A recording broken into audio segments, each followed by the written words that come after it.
Good morning, my dear students.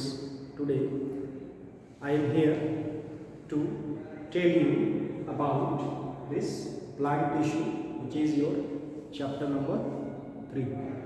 In the previous topics, we have discussed about the plant cell and the animal cell, along with all the different types of cell organelles which are present in the plant cell and animal cells. So here, if we talk about plant tissue, there are 3 different types of tissues generally in case of organism. First one type organism is acellular, second one is unicellular, and last one is multicellular. So in case of acellular, the word A here denotes that without, means this will be without the cells. Example, you can see some of the viruses are there, some microorganisms are also there, especially the virus. They do not contain any of the cells. Okay, there you can see the nucleus. It is in the form of coiled structures, that is called nucleoid. Especially in viruses I am talking, that is acellular. Now coming on to the unicellular, means in case of unicellular, body will be composed of only one cell, and that one particular cell that will be responsible for doing each and every function of the body. Okay, example, you can see some bacteria are there, blue-green algae are there, they all are unicellular. Coming on to multicellular, so in case of multicellular, the name only indicates multi means more than one. So here you will have more than one cell, and if suppose more than one cell is present, they are likely to form the tissues. So there you can see the multicellular level of organization, tissue level of organization, organ level, organ system level. So this type of organization you will see in case of multicellular organisms. And in case of multicellular organisms, there is a special feature that is called division of labor. What is division of labor? Now, division of labor simply means that whatever the work is being assigned, the whole work whatever was being performed by a single cell in the unicellular organism. So in case of multicellular organism, there is different organs for performing that particular functions. Means every organ system has different functions, and none of the organ system is bothered about another organ system. So this is called division of labor, that is multicellular. Okay, so in case of unicellular, multicellular examples, you can see example are human beings, plants. Okay, so many are there. Now coming on to the plant tissue, if we talk about the plant tissue are divided into 3 types. Plant tissue are divided into 2 types. One is meristematic tissue, another one is permanent tissue. So in case of meristematic tissue, means it is always dividing. So throughout the lifetime it remains, or it divides. Throughout the lifetime it will be dividing. So again, this meristematic tissue is divided into 3 types: apical, lateral, and intercalary. So in case of apical meristem, it will be present at the apex of the plant, means on the top of the plant. That is apical meristem. So it is responsible for increasing the length or increasing the height of the plant. Lateral meristem, so this lateral meristem will be present only at the nodes and internodes. So it will be lateral. Okay, and there is intercalary meristem. Intercalary meristem, it will be present between the 2 ends of the stems or the leaves or the roots. So intercalary. So in this intercalary meristem, that is responsible for increasing the depth or the thickness of the stems and roots. So these 3, lateral, apical, and meristem, these you have already studied in class 7th also. So I will not be focusing much on this thing. Now coming on to the permanent tissues. Second one is permanent tissue. These permanent tissues are the tissues which have lost their ability to divide. So they cannot divide. Permanent tissues cannot divide, but ultimately what is happening? This permanent tissue, that is also arising from the meristematic tissue. So previously they were also meristematic tissue, but for some of the functions, they have been, their division capability has been seized, and in order to do some of the permanent function, they are converted into permanent tissues. So these permanent tissues are again of 3 types: simple permanent tissue, then simple permanent tissue, complex permanent tissue and special permanent tissue. In case of simple permanent tissue, if you will talk, you have simple permanent tissue. Then in case of simple permanent tissue, you have parenchyma, collenchyma, sclerenchyma. In case of complex permanent tissue, you have xylem and phloem.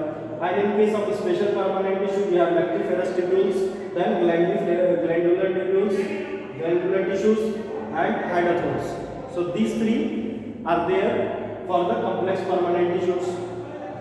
So in case of simple permanent tissues, means they will be composed of only one type of tissue.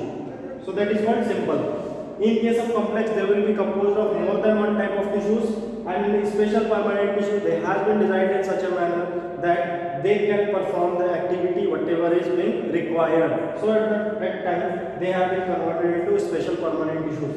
So if we will talk about the simple permanent tissue, first parenchyma. So parenchyma, they are living cells and they are forming the innermost part of the stem. So in case of stem, you can see the parenchyma. In case of roots also, you can see parenchymatous tissues. Leaves also, they will be containing. So in parenchymatous tissues, they are again divided into different types. So first one is your chlorenchyma. So the chlorenchyma are the cells of the parenchyma which is containing chlorophyll, so that it can perform the photosynthesis work. Okay. Another one is your palisade parenchyma. So palisade parenchyma, they are present in the palisade layer. What is palisade layer? That is, palisade layer is present just below the epidermis in case of plants. That gives the thickness also, and at the same time it can helps in transportation also. Spongy parenchyma. This is spongy parenchyma. It is present for the exchange of gases. Generally, it is present in the leaves. Okay. Then you have parenchyma. Parenchyma is also type of parenchyma, but they have air spaces between them. Those so intercellular spaces they are present. They are having air spaces, and these air spaces are responsible for providing buoyancy to the plant. So you might have seen that hydrilla plants. Then you might have seen some floating plants in the pond water. You might have seen. So that is due to the buoyancy. So they are providing buoyancy due to the presence of parenchyma. The parenchyma contains air. Air-filled spaces inside it is present. That's why they provide buoyancy to the plants so that it can float on the surface of water.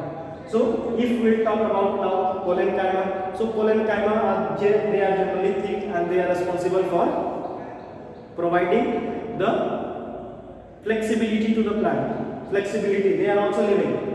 Collenchyma is also living. They are responsible for providing flexibility to the stems or to the branches or to the leaves.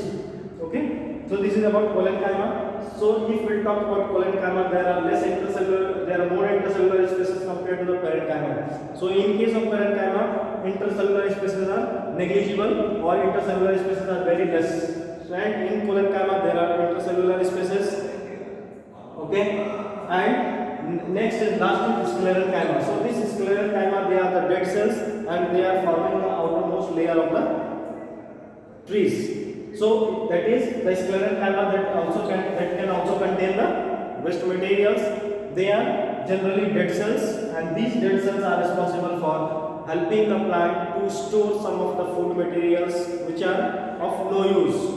Okay, they are having too many vacuoles also. So these vacuoles, they are generally composing the sclerenchyma, and this is responsible for providing the structure, thickness. Okay, the structure, thickness, rigidity to the plant is provided by sclerenchyma. They are totally dead.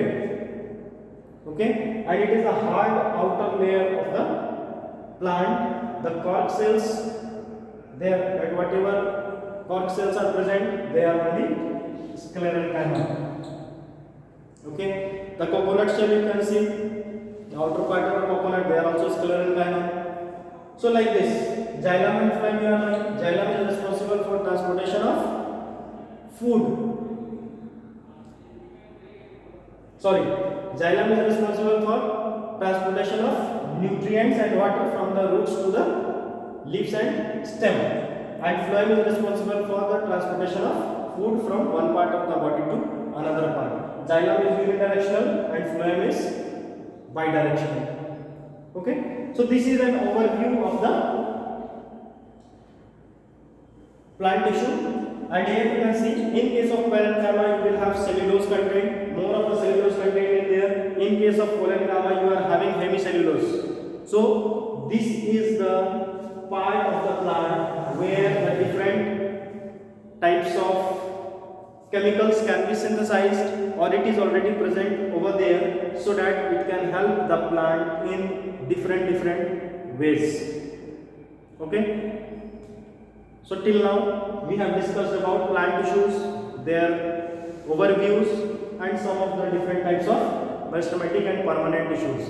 In the next video I will be discussing more about the complex tissues, complex permanent tissues. Till then,